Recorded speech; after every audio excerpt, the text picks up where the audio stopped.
Por isso. Bom, vamos lá então.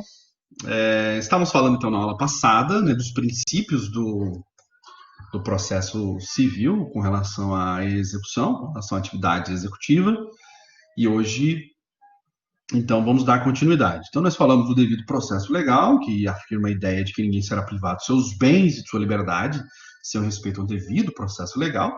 É uma garantia esculpida, né, na Constituição Federal, prevista no artigo 5º, inciso 54, falamos da existência do contraditório, da imprescindibilidade do contraditório no processo de execução, mas que na execução, a princípio, dentro da execução, não há que se falar em ampla defesa, mas nós temos mecanismos defensivos como embargos à execução, impugnação por meio de sentença, e que nós vamos estudar mais para frente, né? Falamos do princípio da nula execução sine título, que é uma característica muito importante, né, do sistema. O sistema trabalha com, com a ideia de imprescindibilidade do título executivo. Eu estou me lembrando aqui de um detalhe que eu não me recordo de ter dito a vocês. E eu gostaria de deixar claro aqui, tá? Há uma exceção a esse princípio da nula execution sine título. Então, sempre vão trabalhar com a regra, né, meus caros? Sempre com a regra de que você tem que trabalhar com o título executivo, né? O título executivo ele é imprescindível para o bom desenvolvimento da atividade processual, né, executiva. Sem título, você não consegue executar. Sem o título, nada da atividade executiva será considerada legítima. Então, essa é a regra. Pois bem, nós temos uma sistemática que permite uma execução sem título. Quando que isso acontece? Bom, primeiramente, dentre os títulos executivos que nós temos, um dos títulos mais importantes é a sentença judicial. A sentença que condene, por exemplo, alguém a uma obrigação, por exemplo, de pagar, né? Obrigação de fazer, não fazer, de entregar coisa. A sentença é o título. Enquanto não advier a sentença, não há que se falar em título executivo. Né? Então, essa é uma ideia. Mas, contudo, vocês vão se lembrar que nós temos a abertura no sistema para as chamadas tutelas antecipadas. Abertura para que o juiz decida liminarmente, decida no início do processo. A palavra liminar significa limine, vem de limine, que é no início do processo, no início do procedimento. Então, é uma questão interessante essa, que nós precisamos mentalizar. Porque o que vem a ser a tutela antecipada? Aquilo que eu ia obter lá na frente, com a sentença, eu estou obtendo já. Eu estou usufruindo já. Né? Então, de forma imediata até. Então, quando a gente fala em tutela antecipada, ela antecipa o quê? Ela antecipa os efeitos da decisão futura, da sentença que vai advir lá na frente.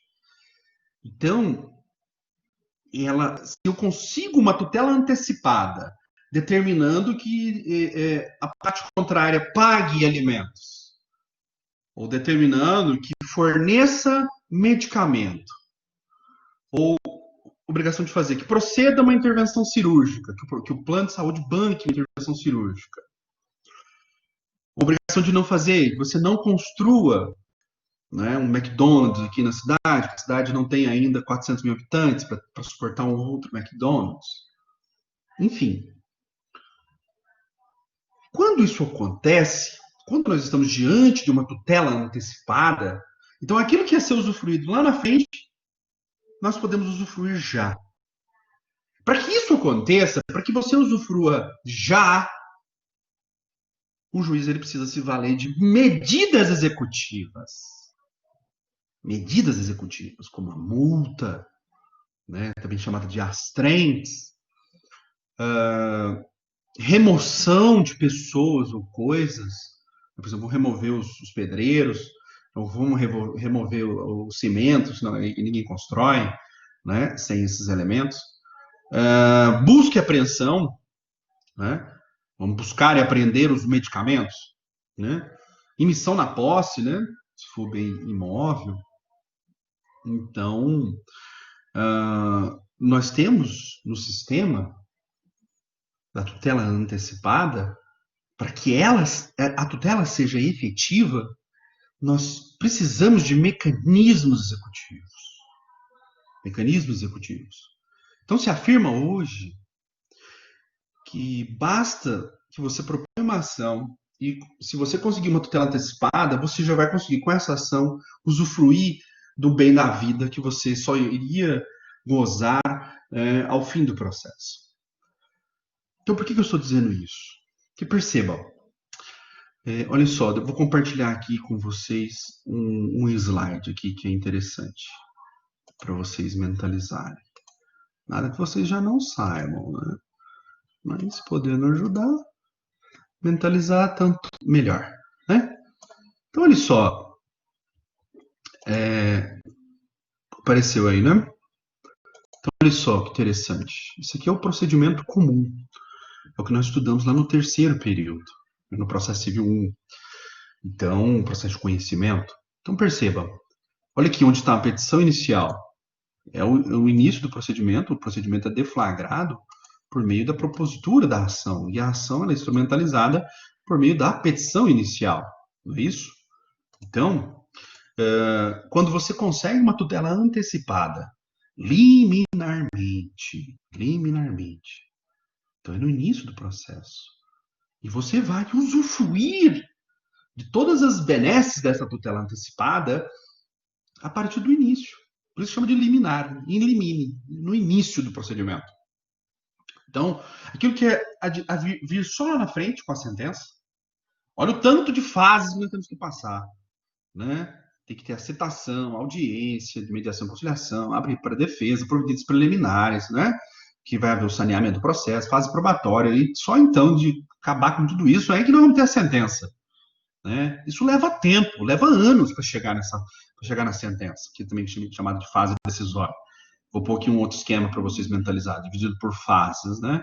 Então, a fase postulatória, que é onde nós temos a petição inicial, citação, audiência de mediação e conciliação, defesa. Fase organizatória, que é o saneamento do processo, julgamento conforme o estado do processo. Fase probatória, que praticamente desenvolve ali provas orais e a prova pericial, né? E fase decisória, que é a sentença. Então, esse é um procedimento comum, ele é bastante lento, né? Uma tartaruga é mais rápida do que esse procedimento. Então, é interessante você mentalizar que quando você está diante de uma tutela antecipada, perceba, quando que vai vir a sentença? A sentença que é o seu título. O seu título é a sentença, não é? Então, a sentença vai vir só lá na frente, depois de anos. Depois de anos. A sentença, de fato, é o título executivo. Mas, aqui está o pulo do gato. Aqui está o gancho que você precisa mentalizar. Com a previsão das tutelas antecipadas, permite o sistema uma execução sem título.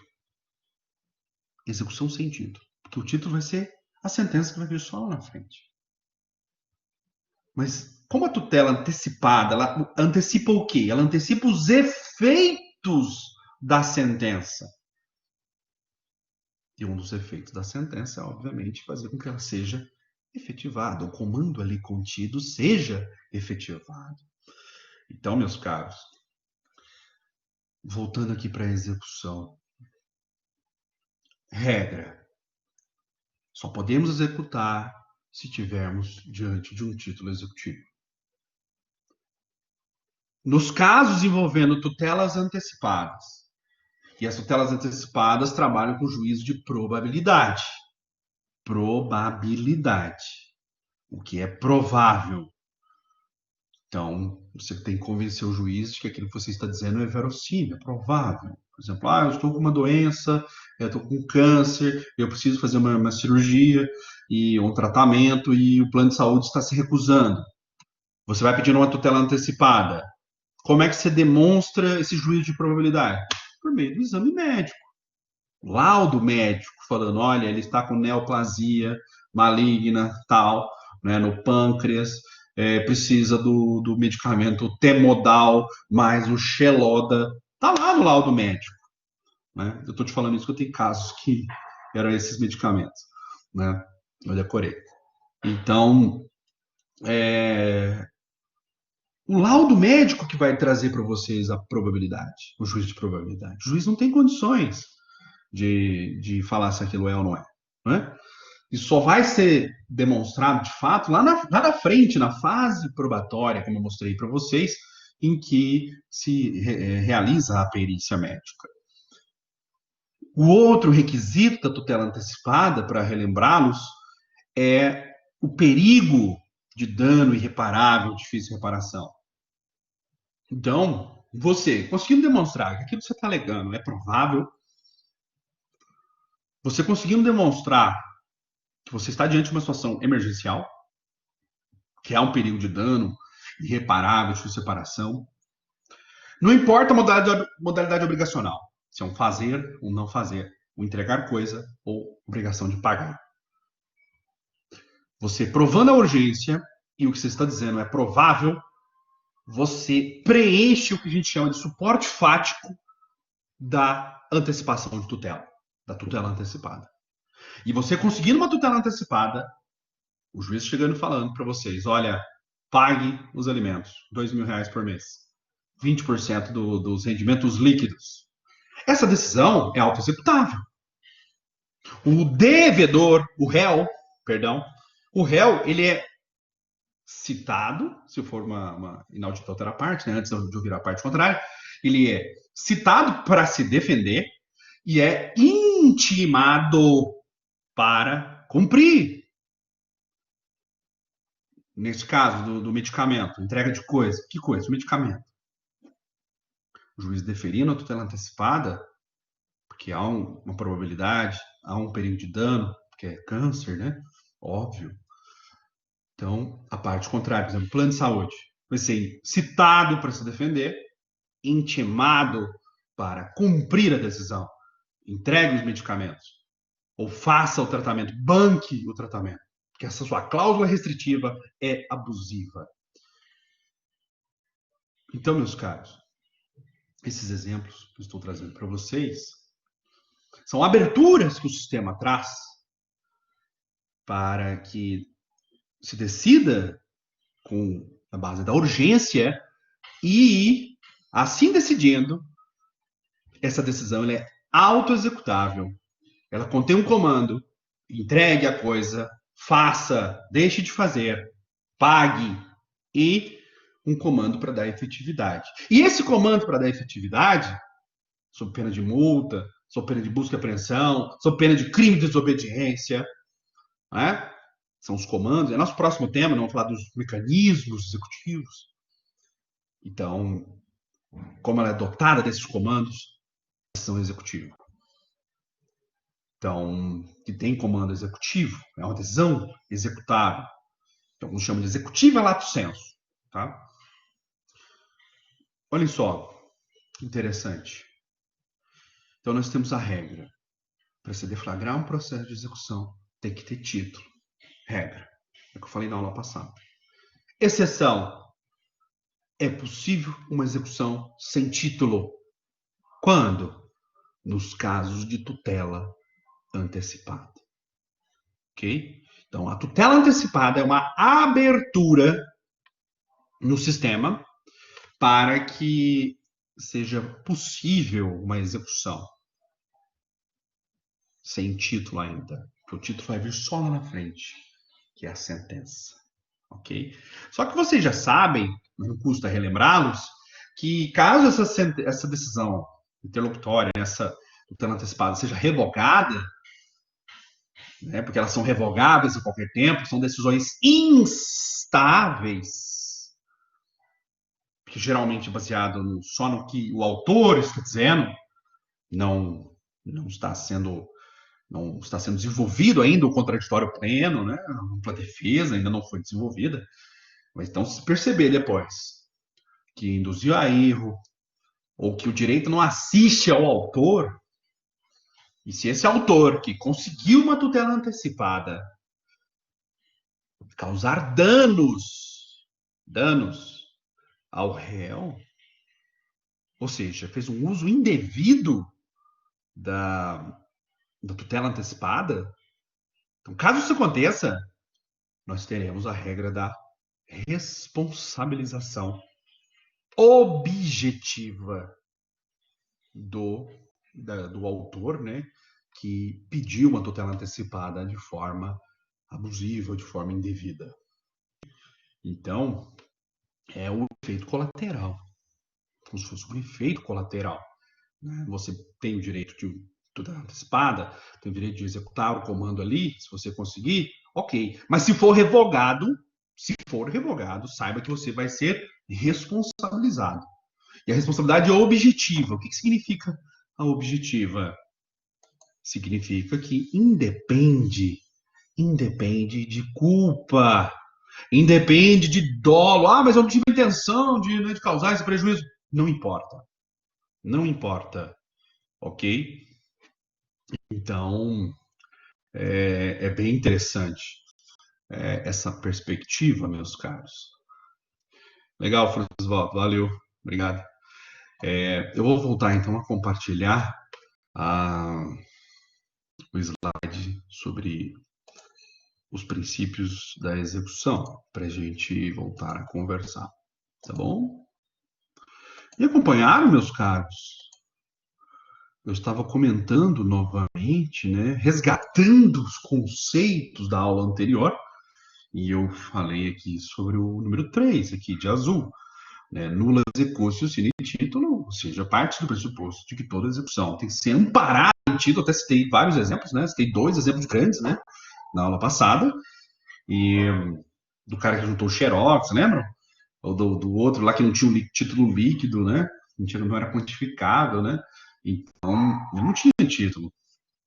Então, essa é a regra, claro. Mas sempre o direito trabalha com algumas exceções, né? Então, essa é uma delas. Ok? Me acompanharam? Posso continuar? Então, a exceção a esse princípio é no caso da tutela antecipada no processo de conhecimento. No processo de conhecimento. Porque o título seria a sentença. Mas, se a parte consegue uma tutela antecipada, vai antecipar aquilo que ela ia obter lá na frente. Antecipação dos efeitos da tutela pretendida. Por isso chama antecipação de tutela. Então, essa é uma exceção. Tá bom? Vou continuar, então. Tá bom? Nós falamos também da nula executio sine lege, né, que afirma a ideia de que os títulos todos vêm previstos em lei. Nós falamos bastante sobre o princípio da tipicidade e o princípio da atipicidade das medidas executivas. Falamos da grande celeuma, né, que existe na doutrina acerca disso. E terminamos a aula passada sobre o princípio da disponibilidade da execução, que a execução está ao dispor do credor, a execução está ao dispor do exequente. Então, que pode determinar se vai ser praticado o ato X, Y, Z, né? Então, se vai desistir do andamento da execução. Então, isso também é uma prerrogativa do exequente, né? Então, hoje, vamos ver então a matéria nova. Hoje vamos falar de três princípios mais que também são fundamentais. Bom, o primeiro deles aqui para a gente falar hoje é o princípio da patrimonialidade. Patrimonialidade. Bom, ela traz uma ideia elementar, né, de que o devedor responde com o seu patrimônio. Óbvio. Qual patrimônio? Todo ele. Todo ele. Essa é uma ideia inerente lá, né, do próprio Código Civil, né, lá em Direito das Obrigações, se você for analisar. Então, acho que é o 391 do Código Civil, uma coisa assim. que fala que o devedor responde com todo o seu patrimônio. Presente e futuro. Presente e futuro.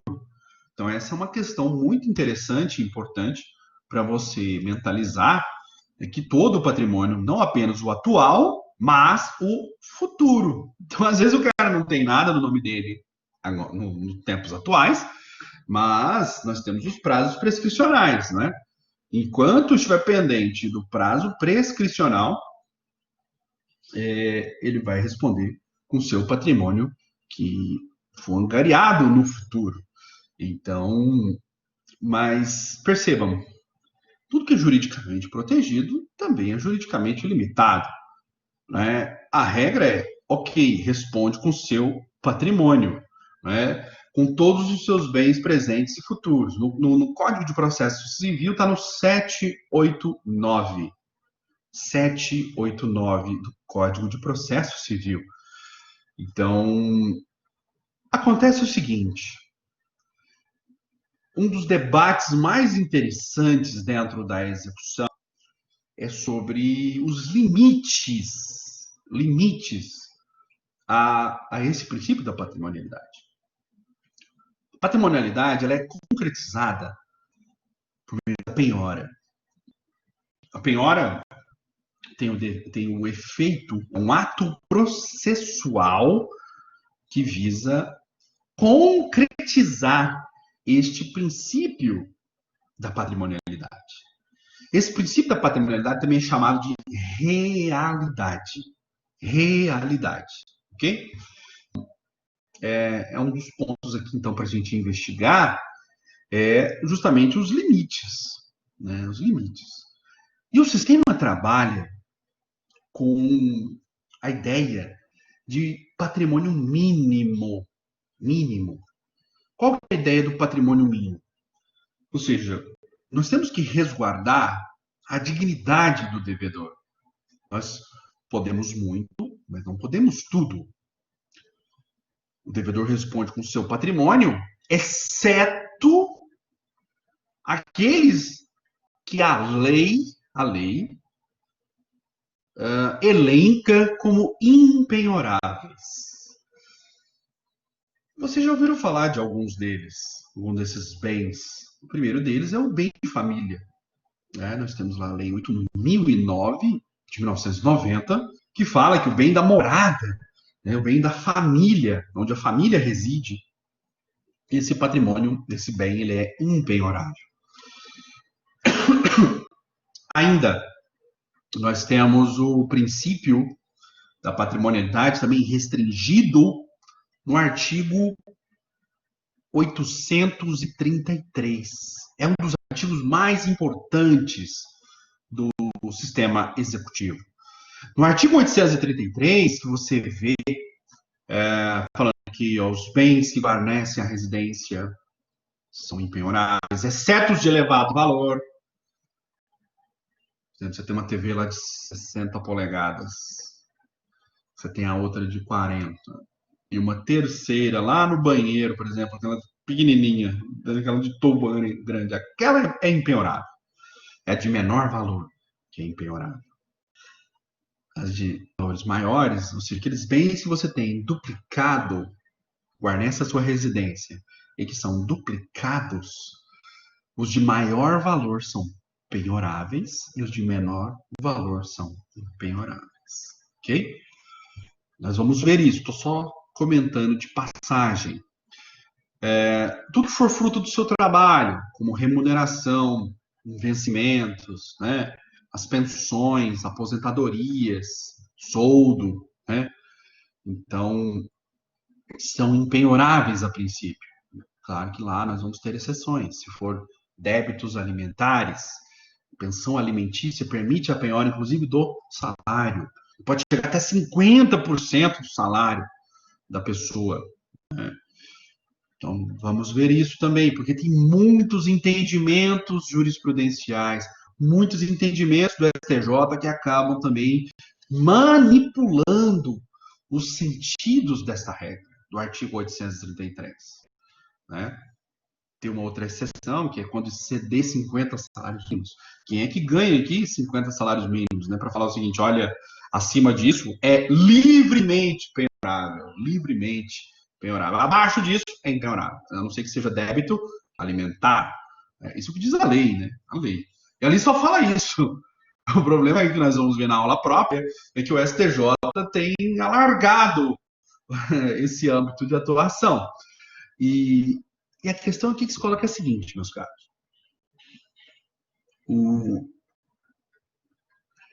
Essa norma do artigo 833, ela está restringindo o direito do credor, o direito do exequente de penhorar, de se valer dessa regra da patrimonialidade que nós estamos falando, do princípio da patrimonialidade. Então, está restringindo o princípio da patrimonialidade. Se é uma norma restritiva de direitos, ela tem que ser interpretada também de forma restritiva. Como que é feita a interpretação restritiva? Ela se dá pela interpretação literal.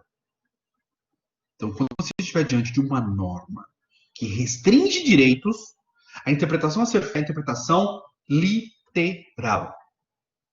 Se o sistema falar que, olha, até 40 salários mínimos na poupança, esse valor é impenhorável, até 40 salários mínimos, então é só até 40. E é em uma conta, não é em todas as contas. Senão o cara vai abrir uma conta no Bradesco, outra no Itaú, outra no banco X, no banco Y. Então, ele vai colocando 40 salários mínimos ali para blindagem, né? E outra, poupança não é a mesma coisa que CDB, não é uma coisa que RDB, né? Então, não é a mesma coisa que implicação de tesouro. Então, o que está blindado pelo artigo 833 é o que está previsto em o depósito em poupança. Ok? Depois, se tiverem a curiosidade, podem dar uma lida. Uma questão aí interessante. 5 anos. 5 anos é a prescrição. Que aí o artigo 206 do Código Civil, né? Que fala da cobrança de débitos, né? Lá fala de 5 anos. Mas temos títulos de crédito, igual duplicata, nota promissória, que o prazo é de 3. Então, você tem que averiguar o direito material que vai falar do prazo prescricional, mas geralmente é 5 anos, por causa do 206 do Código Civil. Tá? O Código Civil, no artigo 206, fala ali da regra geral, né? Da regra geral de penhora, né? De penhorabilidade. Ou da regra geral de prescrição. Ok? Não precisa de notificação, não. Tá? Vamos ver isso aqui na da execução, a tal da prescrição intercorrente. Tá? Vamos falar sobre prescrição intercorrente. Tá? Até porque, até agora, pelo regramento do Código de Processo Civil, nenhuma prescrição intercorrente ainda se consumou, né? Porque essa matéria, prescrição intercorrente, que é intercorrente? É a prescrição no curso do processo, que no caso da execução é quando você tenta penhorar bens e não encontra patrimônio, e a execução fica parada. E nessa situação da execução ficar parada, né, começa a fluir o prazo prescricional, da prescrição intercorrente. Tá? Agora, as regras lá do Código Civil falam de questões sobre interrupção da prescrição, aí lá sim nós temos também a notificação extrajudicial, a citação, né, fator interruptivo da prescrição, então, nós temos um monte de situações que são previstas ali como interruptivas, né, da prescrição. Se não me engano, está lá no 202, 203 do Código Civil, a interrupção da prescrição. Ok? Agora, com relação ao bem de família, basta que seja para a morada, né, da pessoa. E aí, o conceito de família também é muito amplo. O STJ tem precedente falando que a pessoa que mora sozinha, o celibatário, a casa dele é impenhorável. Né? Então, eu com meus botões, né? Eu e meus botões é família. Então, Eles deram esse tipo de interpretação, né? Família não é só marido e mulher, homem com homem, mulher com mulher, né? Com intenção de construir família, né? É bem amplo, né? Tio com sobrinha, avô com vó, não é? Heteroparental, homoparental, enfim, é, anaparental. Então, uma série de situações aí que vocês vão ver com a professora Mônica Cecílio, não é isso? Então, o conceito de família, para efeito de proteção do bem de família, é muito amplo, bastante amplo. Então, até porque nós trabalhamos com a regra de pluralidade familiar. Nós não temos mais aquela regra da família fundada em casamento, isso já caiu há muitos anos, né? E muito menos a proteção para famílias heteroafetivas. Hoje, o âmbito de proteção abrange não apenas os héteros, mas os homoafetivos e também até os celibatários, né? Como eu disse, aqueles que decidem, têm como projeto de vida viver só, de não querer se relacionar, mas que tenha lá o imóvel, este imóvel será protegido como o status de bem de família e logo impenhorável. Mas não se preocupem, meus caros, nós vamos ter uma aula só sobre isso, porque nós temos dois tipos de bem de família. O que vocês viram lá em direito civil e na parte geral, no estudo da parte geral do direito civil, é o bem de família legal, né, que é isso da Lei 8.009 de 90. É o que alguns brincam, né, de forma bastante jocosa, falam que é a proteção do bem de família dos pobres, porque nós temos o bem de família dos ricos, que está lá no artigo 1700 e poucos do Código Civil, que fala da possibilidade, né, de você destacar um bem, né, desde que ele não ultrapasse a 1/3 do patrimônio líquido, né, do instituidor. Então, posso ter um patrimônio lá, por exemplo, de 10 milhões, eu posso destacar ali uma casa de 3 milhões e levar a verbação, né, o registro, né, dela como bem de família, demonstrando que mesmo a casa valendo 3 milhões, ela não ultrapassa 1/3 do meu patrimônio. Então, eu posso gravá-la, né, com a cláusula de inalienabilidade, né, e impenhorabilidade também. Construí-la como um bem de família também. Então, meus caros, é uma outra possibilidade também, tá? Então, por que eu quero dizer isso? Porque são restrições, todas essas. Por isso que eu disse que essa é uma parte bastante rica, é uma parte bastante interessante, né, do estudo do sistema executivo, da gente falar das limitações ao poder de executar. O exequente pode muito, mas não pode tudo. Ele vai atacar o patrimônio presente e futuro, mas esse patrimônio tem que ser livre e desembaraçado. E livre e desembaraçado é aquele patrimônio que não caia em qualquer das hipóteses do artigo 833 do Código de Processo Civil. Então, fica aí tarefinha de casa, né, para vocês mentalizarem, né, a análise do artigo 833, certo? Então, nós vamos ver também, né, questão muito interessante de falar da responsabilidade primária e a responsabilidade secundária, né, responsabilidade executiva. Fala assim, a primária é quando é aquele conceito de direito às obrigações, de débito e responsabilidade. Às vezes a gente acaba tendo que falar um pouco de direito às obrigações, viu?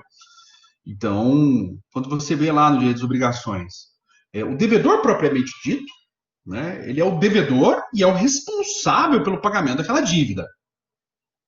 Débito e responsabilidade. Ele tem contra si o débito e a responsabilidade. Só que, olha, lembrem-se lá dos direitos e obrigações. Nós temos situações em que a pessoa deve, mas não tem responsabilidade. A responsabilidade cai. É a hipótese da prescrição.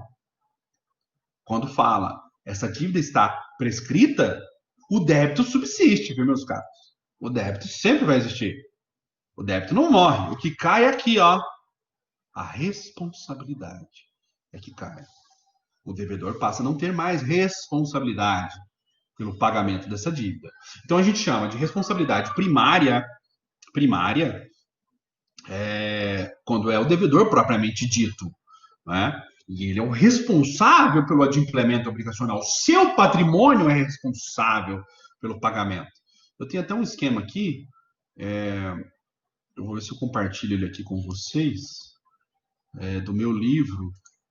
Deixa eu só para contextualizar, que às vezes muitos de vocês são visuais, né? Se forem como eu sou bem visual. Aqui, ó. Olha que interessante essa ideia de responsabilização. Agora, continuando aqui, né? Continuando. Então, olha esse esquema.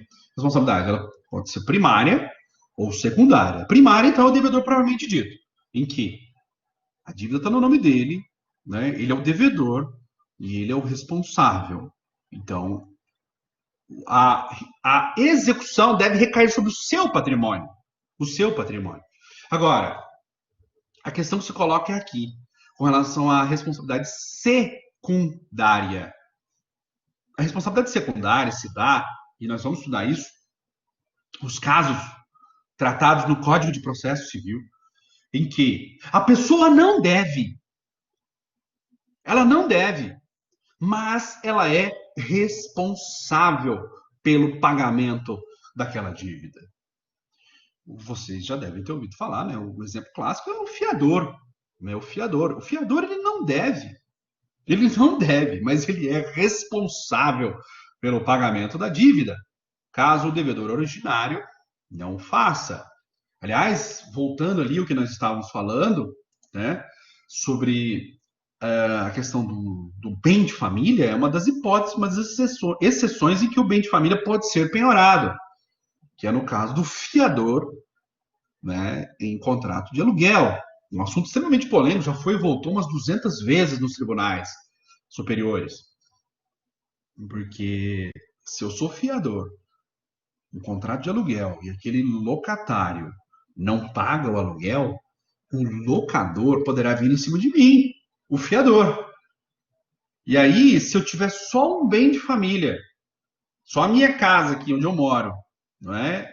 A minha casa poderá ser penhorada. Né? Então, é uma exceção que está lá na Lei 8.009. Depois dei uma lida na Lei 8.009. Uma lei só de 4 artigos. Fica aí mais uma tarefinha de casa. Né? Então, olha que interessante. A responsabilidade, então, secundária, nós vamos ver que tem várias hipóteses aqui no Código em que prevê justamente essa regra. A pessoa não deve, mas é responsável pelo pagamento. Tá? Então, nós vamos falar, por exemplo, de direito societário, direito de família, né? Por exemplo, cônjuge, né? Então, questão do fiador. Então, vamos falar de uma série de situações jurídicas em que a responsabilidade vai recair, né, sobre outra pessoa que não o devedor. Ou então que a execução permite que seja deflagrada contra o devedor propriamente dito, né, e o seu fiador, aquele que afiançou aquela dívida, aquele outro corresponsável. Eu percebo que eu medi as palavras, não disse co-devedor, eu disse corresponsável. Então, nós vamos ver esses mecanismos, né, jurídicos também previstos no sistema, tá bom? Verificaremos isso, vamos estudar isso no momento certo, tá? Então, e aí que tá. Na responsabilidade secundária, né, nesse esquema aí que eu coloquei para vocês, nós estamos responsabilizando quem não contraiu a obrigação, né, mas que tem responsabilidade com relação ao adimplemento. Tá? Então, naquela brincadeira que eu estava fazendo, né, do débito e responsabilidade. O primário, né, aquele que tem responsabilidade primária, ele deve e é responsável. Ele tem os dois elementos contra si.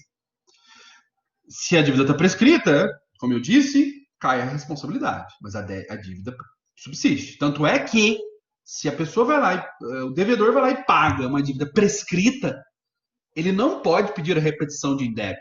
Ele não pode falar assim, paguei equivocado aqui, me devolvo que a dívida estava prescrita e logo o pagamento foi indevido. Não. Essa hipótese é o que os civilistas chamam de dívida natural. Né? Dívida natural. Então, é a dívida prescrita. Ela sempre vai existir. Tanto é que, se for paga, não pode ser alegado que foi o pagamento errado, que tem direito de ser devolvido. Né? Não há direito de repetição de indébito. Tá? Agora, a outra hipótese, como eu disse, nós temos situações em que a pessoa, que o débito, responsabilidade, a pessoa não deve, mas tem responsabilidade. E é isso que nós vamos falar aqui na execução da chamada responsabilidade secundária. Ok? Chegaremos lá. Tranquilo, meus caros? Estão me acompanhando? E nós vamos ver também, essas regras do artigo 833 que eu coloquei para vocês, falam da impenhorabilidade absoluta. 833, que eu comentei aqui brevemente, né? Por exemplo, os materiais essenciais, úteis para desenvolvimento da atividade profissional, igual computador. Sem computador eu não consigo exercer minha profissão tanto como advogado, seja como professor. Livros, deixa eu já aproveitar e fazer meu merchan aqui, né? Livros, podem comprar livros, os livros são impenhoráveis, meus amigos, impenhoráveis. Né? Por quê? Porque eles são essenciais para o exercício da atividade profissional de vocês. E, neste ponto, o Código de Processo Civil foi bastante generoso com os funcionários, que falou o seguinte, que basta que seja útil. Útil. Não precisa ser essencial, não precisa ser imprescindível, basta que seja útil. E, sendo útil para o desenvolvimento da atividade profissional, este bem é impenhorável. Então, a sua cadeira, a cadeira para atender os clientes, né? Aquela cafeteria ali, cafezinho, né? Que você serve né? Das cápsulas, que está na moda. Eu adoro aquilo, sou viciado naquele trem, é muito bom, né? Tudo impenhorável, meu amigo. Então, nós vamos ver também alguns entendimentos jurisprudenciais muito interessantes.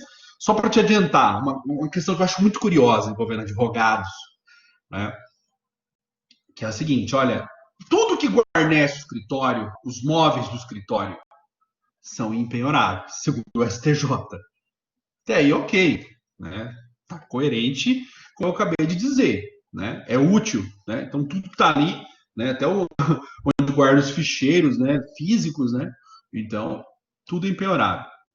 Impressora, né? Impressora, fax, tudo impenhorável. Agora, o STJ falou o seguinte, o escritório em si, o prédio físico, é penhorável. O prédio físico é penhorável. Os móveis ali dentro, não. Eu confesso que me deu um tilt quando eu li isso. Falei, hã? Os móveis são impenhoráveis, mas o prédio, a casa onde fica o escritório é penhorável? A sala comercial é penhorável? Eu confesso que eu tive dificuldade para entender isso, mas enfim, é o precedente do Superior Tribunal de Justiça. Nós vamos ver isso. Nós vamos analisar o 833 um por um. Se você tiver curiosidade, eu já fiz comentário sobre ele. Tem uma aula minha no YouTube, ali na playlist, né, naquela minha página, youtube.com/Murilo Gutierrez, meu nome, né? Você já sabe. Na playlist Processo de Execução já tem uma aula ali sobre os chamados bens impenhoráveis, que é justamente isso que eu estou comentando com vocês. Eu cito vários julgados ali. Estou preparando mais, né, baseado nos entendimentos deste ano. Olhem só, eu vou escrever aqui no chat, o Francis Val, é o youtube.com/, meu nome, Murilo Gutierrez. E lá vai ter as playlists. Tem playlist de tudo lá. Tem direito constitucional, né? Aí vai ter uma playlist lá de execução. Tem de processo de conhecimento, tem de parte geral, tem de tudo ali, as playlists, tá? Aí vai ter uma playlist lá específica sobre execução. Aí você clica lá nessa playlist. Deixa eu só ver aqui se eu acho ela aqui. Eu já te compartilho a playlist. Que eu tô aqui com o YouTube aberto. Aqui, ó. Deixa eu compartilhar aqui. Aproveitar que dá pra gente fazer isso. Obrigado, Paulo. Que bom que tá gostando. Vou compartilhar aqui, para quem não viu ainda, ó. Esse aqui é o meu YouTube. Aqui, ó, aparece assim, né? Tá vendo? Tem essa entradinha aqui. Ó, passei dos 200, nem sabia. Aí tem aqui, ó, você vem aqui, gente, ó, na playlist. Aí tem uma porrada de playlists aqui, ó. Tá vendo aqui? A execução é a primeira, ó, que foi a última aula que eu subi. Foi de execução. Você clica aqui em execução. Não, tá errado, fiz errado, desculpa. Você vai clicar aqui, ó, playlist completa. Playlist completa. Aí aparece, execução sumiu, processo de execução. Tem 19 vídeos, ó, tá vendo? Aí aqui, ó, a da aula passada eu já pus, ó. 1h20, ó. Tá lá. Além de estar aí no sistema de vocês, né, da faculdade, também essa aula eu achei que ficou bacana, eu gostei dela. Eu também coloquei ela no, no YouTube, tá? É uma vantagem desse sistema aqui, né, o Blackboard, né, ele foca muito na figura do professor, ele preserva até a identidade de vocês. Então é bem interessante. Então me permite eu subir as aulas para o YouTube. Uma questão aqui interessante, meus caros. Então, ó, tá tudo por assunto aqui, ó. Competência, citação, arresto, postura do executado, penhora, ó, aqui, ó. Penhora, a segunda parte, bens empenhorados. Esse aqui. Esse aqui que eu estou comentando, que é a concretização, né, as limitações ao poder de penhorar, ao princípio da patrimonialidade. Então, tá aqui nessa aula de bens empenhorados. Então, lá nas playlists, né, aqui, ó, tem assunto pra caramba, né? O semestre passado eu dei aula de constitucional, tem constitucional, administrativo também, eu dou aula de direito administrativo também, de conhecimento, tem de tudo aí. Tá? Eu vou bastante. Até coletivo, processo coletivo, que é lá do 8º período. Então, vocês vão achar muita coisa aí, tá bom? Então, quem tiver interesse, fica aí a dica. Voltando então nós vamos. Um último assunto aqui sobre o princípio da patrimonialidade, meus caros, a gente voltar aqui ao assunto, é o seguinte. Então, esse 833 que eu estava comentando com vocês, ele fala dos bens impenhoráveis, de forma absoluta. Absolutamente impenhoráveis. Agora, o sistema também trabalha, é o 834. Agora eu estou falando do artigo 834, fala dos bens relativamente impenhoráveis. Relativamente impenhoráveis são os frutos, rendimentos, né, por exemplo, de imóveis que você tem, por exemplo, aluguel, né? Então, é possível você penhorar os frutos e rendimentos caso a parte não tenha outros bens passíveis de serem penhorados. Então, nós vamos ver isso quando do estudo dos bens, da impenhorabilidade dos bens, tá? Então, é uma outra possibilidade também, os bens relativamente impenhoráveis. Então, era isso que eu tinha para dizer sobre o princípio da patrimonialidade. Achei que o sistema tinha caído. Ainda bem que não. Deixa eu ver. Obrigado, Wendel. Bondade sua. Vamos ver então o próximo princípio para a gente trabalhar. Vou compartilhar aqui os slides. Esse princípio é muito legal. Menor gravosidade. Princípio da menor gravosidade. Bom, menor gravosidade. Trabalha com a seguinte ideia. Né? O princípio 8 aqui. Nossa, do 8 eu pulei para o 10. Olha que beleza. 9, né? Menor gravosidade. Tem que rir, né? Das próprias bobagens, né, meus caros? Menor gravosidade. Um rosinha aqui. Fofo. Menor gravosidade. Bom, a ideia aqui é a seguinte. É aquela frase que eu acabei de dizer. O credor pode muito, mas não pode tudo. O exequente, né, tem, obviamente, suas prerrogativas, a execução desenvolve no interesse dele, né? Então, nós temos, então, que partir destas premissas. Porque a execução parte do pressuposto de que o credor tem razão. O credor tem razão. E, infelizmente, essa frase que eu acabei de dizer é forte. Parte do pressuposto que o credor tem razão, que o exequente tem razão. A execução está ao dispor dele. A execução vai desenvolver no interesse dele, o exequente. Né? Porque ele está munido do título. E o título confere a ele um juízo de certeza, de direito já acertado. O direito lhe pertence. O direito pertence ao credor, ao exequente. ele estando munido, então, num título líquido certo, exigível, né, e previsto em lei como título executivo, então ele pode deflagrar um processo de execução, pode praticar atos de execução, de agressão patrimonial, inclusive. A questão que se coloca é a seguinte: nós acabamos de ver sobre o princípio da patrimonialidade que ela tem limites, né? O princípio da menor gravosidade nada mais é do que um outro limite também a esta regra da disponibilidade da execução, né? De que a execução não está ao dispor do credor, que a execução tem que ser efetiva, tem que produzir resultados, tem que combater a falta de cooperação do devedor, tudo isso. Ok. Ela vai limitar isso também. Esse pressuposto de que a execução trabalha em prol do credor. Aliás, deixa eu explicar uma questão importante. Muito importante isso que eu vou te dizer. Não se fala no processo de execução em princípio da igualdade. Não se trabalha com essa regra. Justamente por causa de tudo isso que eu acabei de dizer. Porque o princípio da igualdade tem que ser trabalhado no processo de conhecimento. Porque no processo de conhecimento nós não sabemos quem tem razão. Eu não sei se quem tem razão, se é o autor ou se é o réu. Então, por que chama de processo de conhecimento? Porque nós vamos desenvolver atividade cognitiva no sentido de vamos averiguar quem é que tem razão.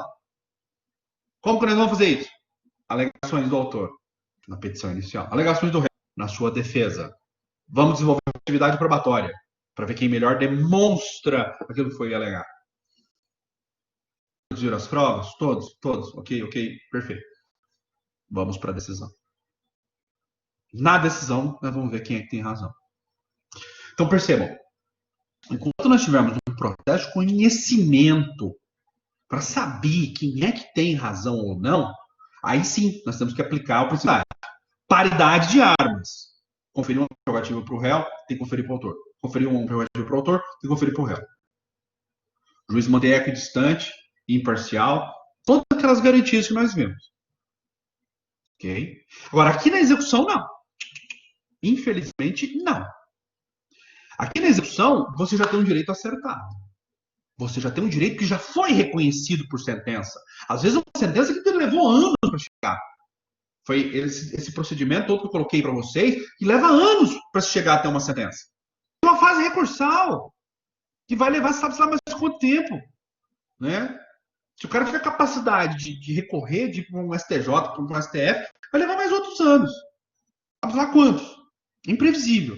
Aí imagina, você tem uma decisão transitada em julgado que levou 15 anos para transitar em julgado, aí você vai lá, executa, entra com a ação de execução, que é uma fase, né, agora, né, no processo de execução de sentença, é um cumprimento de sentença, é uma fase.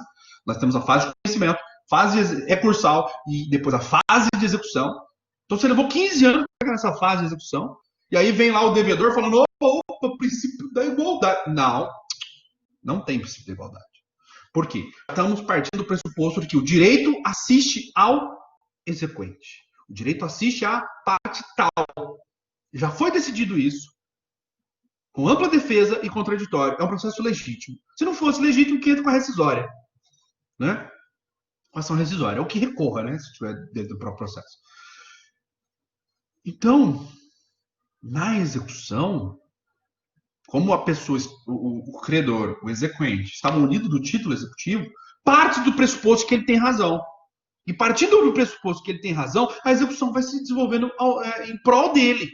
O credor, o exequente. Eu gosto de usar a palavra credor, apesar dela ser lá do direito das obrigações, né? Credor, devedor, é do direito das obrigações, mas eu acho que a gente mentaliza melhor, né? Ainda mais vocês estão começando o estudo do processo, então é por isso, tá? Não é vício de linguagem, não. Eu uso de propósito. Porque o correto mesmo é de falar credor, exequente. Devedor, executado. Né? Exequente, executado. Exequente, executado. Mas eu acho que falar credor, devedor fica mais fácil. Na hora você mentaliza o que é. Pois bem. Então, a execução se desenvolve no interesse do credor. Está ao dispor dele. Nós vimos aqui, é o princípio número 6, não é isso? Deixa eu abrir aqui. É o princípio 6, da disponibilidade da execução. Né? Então, o exequente ele pode até desistir da execução. Ele falar, não vou executar agora, não, espera. né? Então, não, eu vou desistir desse ato aqui, eu quero penhorar só o bem tal. Né? É possível? É. Escolher o patrimônio que vai ser penhorado? É possível. É possível, porque a execução está ao dispor dele, né? O credor. Então, tanto é que o credor ele tem a prerrogativa de indicar os bens à penhora. Ele que indica os bens à penhora. Então, gostaria de deixar isso claro, né? Que na execução não há o princípio da igualdade.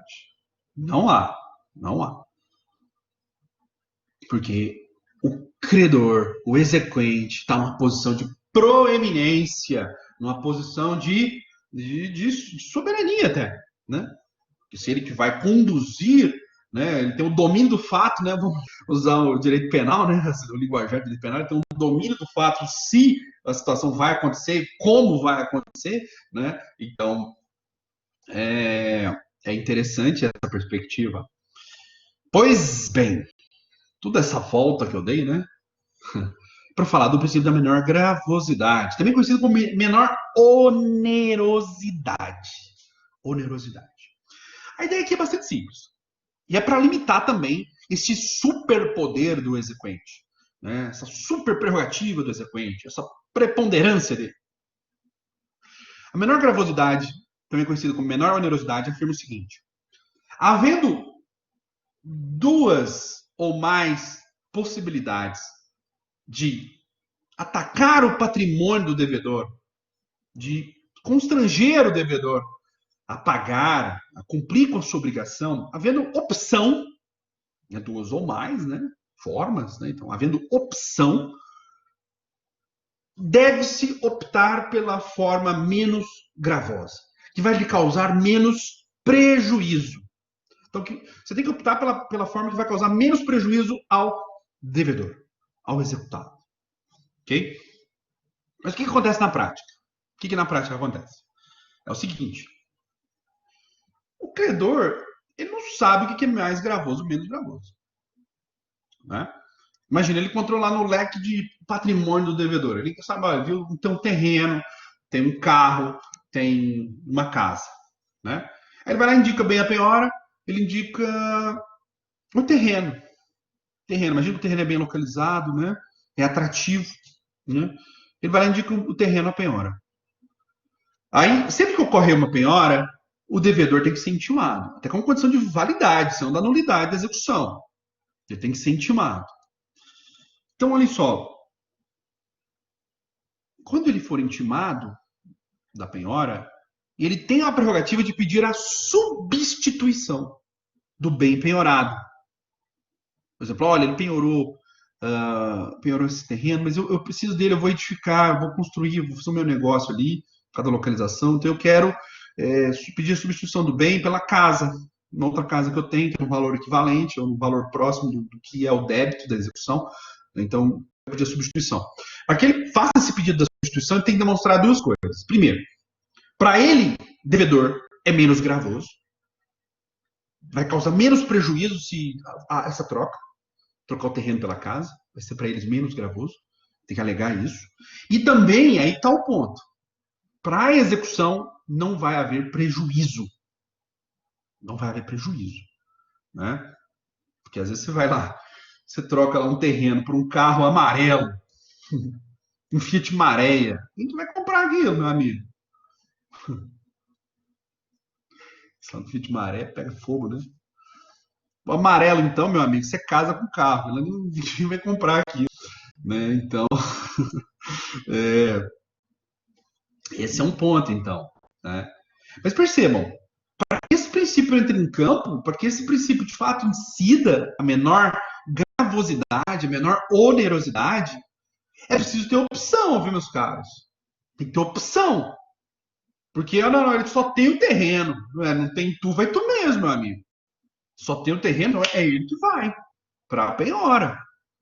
Tá como livre desembaraçado, o resto do patrimônio é, por exemplo, bem de família, aquela casa que ele tem é bem de família. Né? O terreno que não é nada. O carro, ele é Uber, ele é taxista, não posso penhorar o carro. Né? Enfim. Né? Então, para que o princípio da menor onerosidade incida, né, essa garantia seja de fato colocada ao dispor do executado, tem que ter leque patrimonial, tem que ter opção. O devedor tem que ter um acervo patrimonial. E aí sim. E geralmente quem escolhe, né, normalmente a execução, a indicação do bem a penhora é feita pelo credor, pelo credor. Tá? Antigamente, no sistema de 73, antes da reforma de 2015, 2005, 2006, o devedor ele era citado para pagar ou nomear bens a penhora. Aí nós tivemos uma reforma grande em 2005 e 2006 que alterou toda essa estrutura, colocando que quem tem a prerrogativa de indicar bens a penhora é o credor.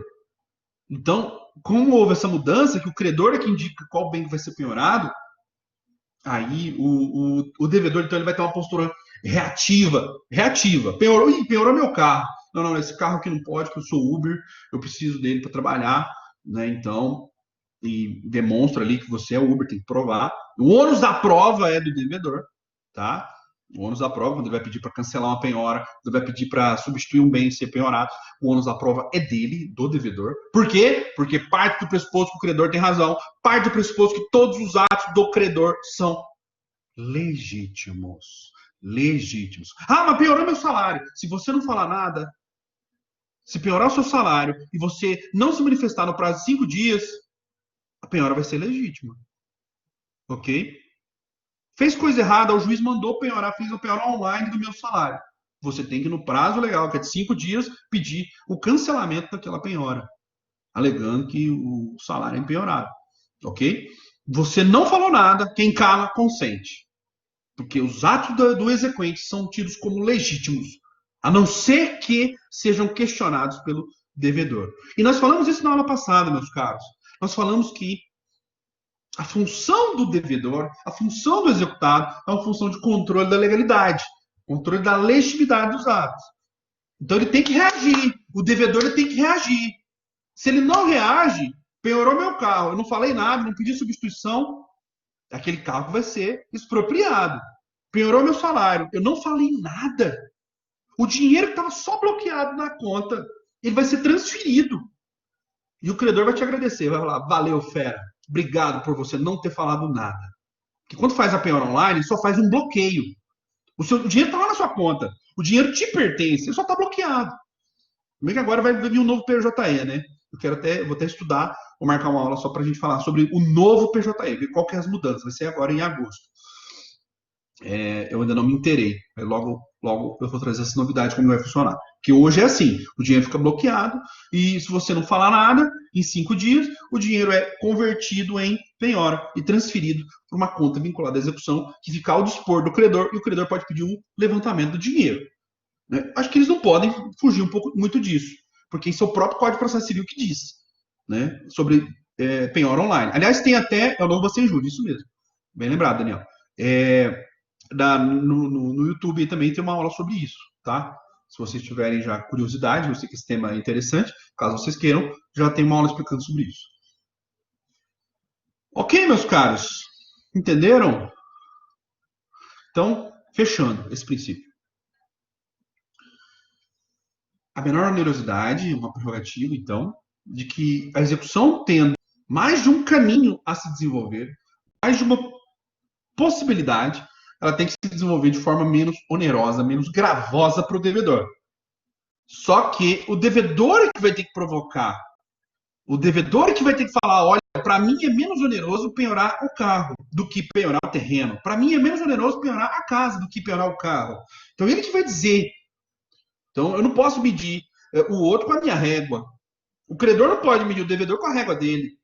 Então por isso que o devedor que precisa ser provocado por meio da intimação, olha, penhoramos o seu carro, ok? O senhor está sendo intimado para saber que nós penhoramos o seu carro. Perfeito? Perfeito. Então, o senhor pode se manifestar aí pedindo substituição do bem, o cancelamento da penhora ou a substituição, né, conforme lhe aprover e, se possível, for. Ok? E ele vai se valer do quê? Este princípio que eu disse para vocês, menor onerosidade. Só que também tem agora um outro ônus argumentativo. Não basta ele dizer que para ele é menos oneroso. Ele também tem que orientar que para a execução vai haver prejuízo. Eu tenho um amigo que ele advoga para um empresário aí, e ele costuma indicar bem a penhora, pedir uma substituição do bem a penhora, uma fazenda lá no Pará, que é toda de grilagem, né? Segundo ele me falou. E, e é mais de 1.000 alqueires, é uma fazenda gigantesca. E aí dizem que a PFN, a Procuradoria da Fazenda Nacional, percebeu que essa fazenda era meio fria, né? Entre aspas, né? Então, e agora eles não aceitam mais a substituição do bem-penhora. Porque, olha só, o olho pode até crescer, né? Falar, nossa, uma fazenda de 1.000 alqueires, né? Nossa, que beleza, né?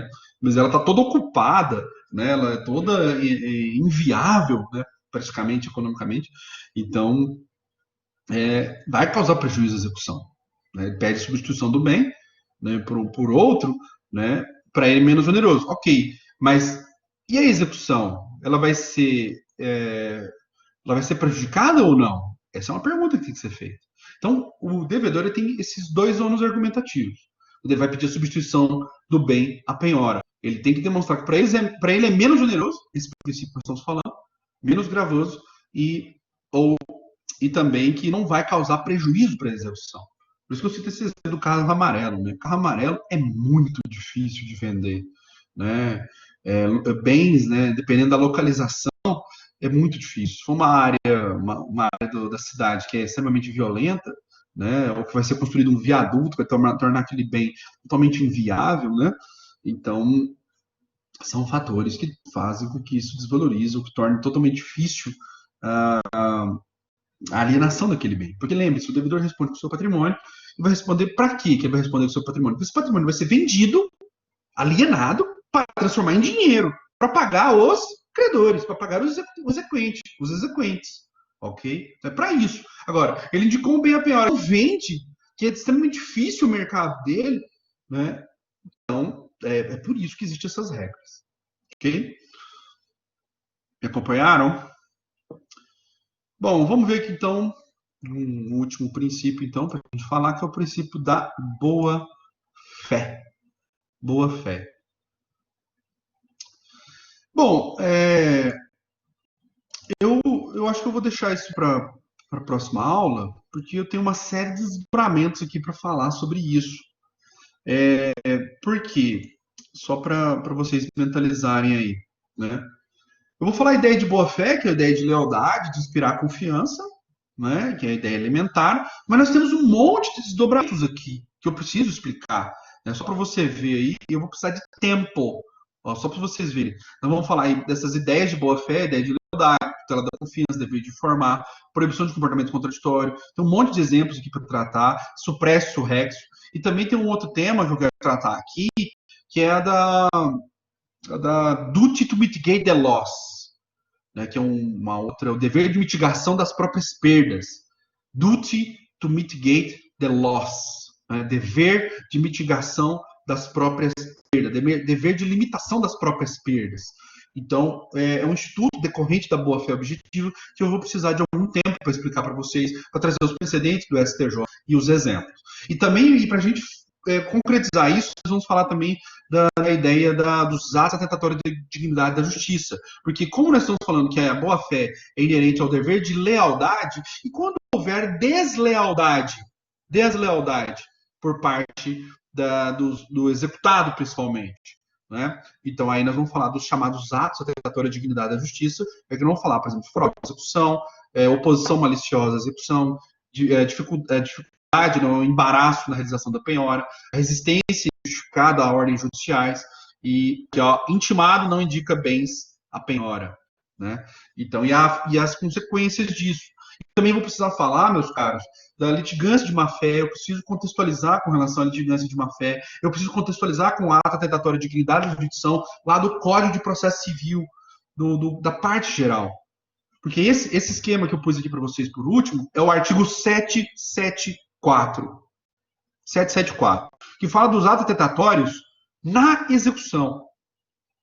Só que eu também preciso falar dos atos atentatórios na parte geral, que é o artigo 77. Olha que curioso. Os atos atentatórios da parte geral estão no artigo 77. E os atos atentatórios na execução está no 774, artigo 774. Então, eu preciso fazer essa ponte com esses dois dispositivos. E eu vou levar a aula inteira para explicar isso. Né? Então, e também vou fazer a contextualização com a litigância de má-fé. Falar da cumulatividade disso tudo. É tudo cumulativo. Sai caro para o executado agir de má-fé, dele frustrar o andamento da execução, dele fraudar uma execução. Mas para eu explicar isso, eu preciso entrar nessas abordagens conceituais. Vocês precisam saber o que é uma fraude de execução, o que ela diferencia da fraude contra credores. Eu preciso fazer essa diferenciação. Né? Então, eu preciso falar qual a diferença do ato atentatório à dignidade da jurisdição, lá no artigo 77, da parte geral, e qual a diferença com esse do artigo 777, que é da execução. A diferença entre eles são cumulativos ou eles são independentes? Eu preciso explicar isso. Então, percebam, já são 8h18 aqui no meu relógio, eu não tenho tempo para explicar isso hoje. Então, por uma questão didática, para não ter cortes desnecessários, eu vou deixar então para a gente explicar isso na próxima aula. Ok? Então, era isso que eu gostaria de trazer para vocês na aula de hoje. Tá bom? Então, se vocês têm alguma dúvida, algum questionamento, estou à disposição de vocês. Então, eu vou deixar então para a próxima aula. Então, nós vamos falar então sobre boa-fé objetiva na execução. Perfeito? É um tema bacana. Olha o tanto de assuntos que nós vamos falar, que eu contei aqui brevemente para vocês. Tá bom? Então, até a próxima. Então, e muito obrigado a todos. E foi um prazer, né, estar aqui com vocês novamente. Valeu, gente. Então, obrigadão, viu? Fiquem com Deus.